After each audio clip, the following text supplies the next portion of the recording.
নমস্কাৰ, মই দেৱযানী। মোৰ অন্য এটা সৰু ভিডিঅ'লৈ আপোনালোকক পুনৰ স্বাগতম।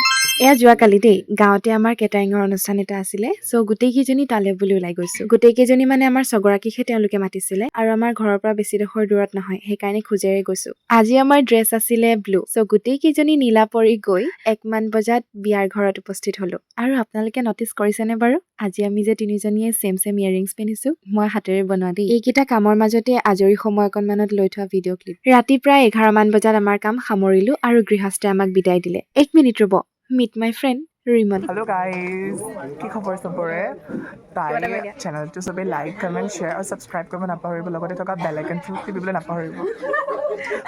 চিনাকি আমাৰ বহু আগৰে, মাজতে কণ্টেক্ট নোহোৱা হৈছিল, কিন্তু যেতিয়া আমি লগ পাওঁ সদায় লগ পাই থকাৰ নিচিনাই হৈ যাওঁ। একদম খোলা অন্তৰৰ আৰু ফৰকাল মনৰ তাই। And that's why I love her personality. Okay, ওলাই আহিবৰ সময়তে সোমপুৰাৰ নিয়ম অলমষ্ট শেষ হৈছিলেগৈ চাগে, আৰু আমি সকলোকে বাইকৈ ঘৰমুৱা হলো।